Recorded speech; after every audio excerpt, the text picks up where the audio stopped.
Ukrainos pajėgos ką tik pradėjo naudoti Britų gamybos dronus smūgiams giliai Rusijos teritorijoje. Britų kompanijos BAE Systems reaktyvinis dronas Nian Ukrainos tarnyboje yra jau 6 mėnesius ir buvo naudojamas prieš taikinius Belgorode, Volgograde bei Jaroslavlyje. Be to, kitas Britų gamybos dronas taip pat buvo panaudotas smūgiams į naftos perdirbimo gamyklas netoli Maskvos ir kitose Rusijos vietose. Nian dronai yra skirtingo nuotolio, 250 km versija neša 20 kg kovinę galvutę ir kainuoja maždaug $67 000.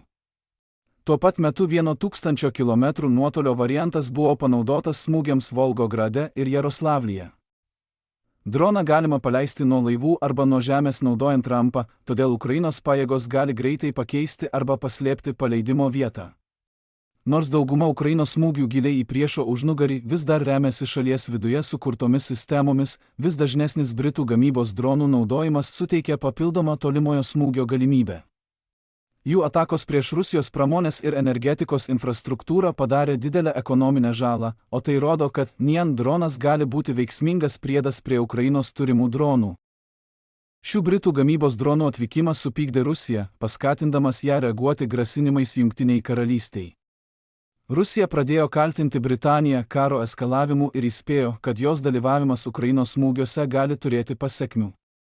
Rusijos užsienio reikalų ministras Sergejus Lavrovas pareiškė, kad Maskva gali vertinti pranešimus apie tiesioginį Britų raketinių pajėgų dalyvavimą atakose Rusijos teritorijoje kaip įsitraukimą į konfliktą su visomis iš to kylančiomis pasekmėmis.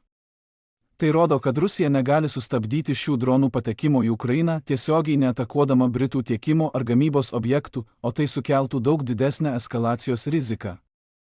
Tačiau Britanija atmetė šį įspėjimą ir pareiškė, kad tęs paramą Ukrainai, nepaisant griežtų Rusijos pareiškimų.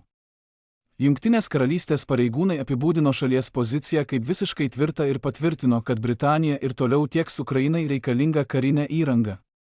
Ministras pirmininkas Andy Burnhamas taip pat pareiškė, kad Britanija ir toliau rems Ukrainą, pabrėždamas, kad Jungtinė karalystė išliks patikima rėmėja viso karo metu. Ukraina jau naudoja šiuos tolimojo nuotolio smogiamuosius dronus, tačiau jie sudaro tik nedidelę dalį platesnės Britanijos karinės paramos. Jungtinė karalystė paskelbė planus 2026 metais pristatyti Ukrainai 150 000 dronų, o tai taps didžiausiu šalies istorijoje dronų paketu. Į pristatymus įeina tūkstančiai tolimojo nuotolio smogiamųjų dronų, tokių kaip Nian, žvalgybiniai ir logistiniai bepiločiai orlaiviai, taip pat jūrinės sistemos. Kai kurie dronai jau buvo išbandyti mūšiuose Ukrainos fronte, todėl Britanija gali greitai dislokuoti sistemas, pasiteisinusias realiomis mūšio lauko sąlygomis. Pristatymai jau vyksta, o programa orientuota į didelio kiekio mūšio lauke patikrintų sistemų tiekimą. Šis dronų paketas yra platesnio 3 milijardų svarų sterlingų karinės paramos įsipareigojimo Ukrainai šiais metais dalis. Šis paketas žymi Britanijos pastangas papildyti vietinę Ukrainos dronų gamybą ir išbandyti savo pačių dronus tikroje kovinėje aplinkoje. Be to, šie dronai gaminami Britanijoje, todėl jų gamyba yra saugesnė nei Ukrainoje gaminamų alternatyvų. Dabar Jungtinė karalystė tiekia Ukrainai sistemas, kurias galima tiesiogiai naudoti fronto linijoje, bei dronus tolimojo nuotolio smūgiams, taip aprūpindama juos didžiulių dronų laivynu.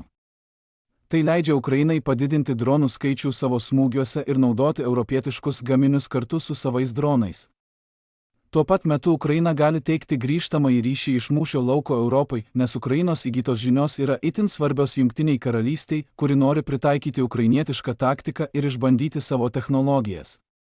Tai padėtų jiems patobulinti savo dronus remiantis tuo, ką Ukraina sužinojo kovose prieš Rusiją. Apskritai, Jungtinės karalystės plečiama dronų parama gali reikšti posūkį tame, kaip Ukraina vykdo savo tolimojo nuotolio kampaniją, kuri dabar papildoma ir britiškais dronais. Ukraina gauna prieigą prie europietiškos gamybos sistemų, kurias galima gaminti didesniais kiekiais, tobulinti remiantis grįžtamuoju ryšiu iš mūšio lauko ir naudoti kartu su vietinės gamybos dronais. Jei šis modelis pasiteisins ir dar labiau įrodys savo efektyvumą, Rusija potencialiai bus priversta susidurti su nuolatiniais Ukrainos ir Britanijos dronų smūgiais vienu metu.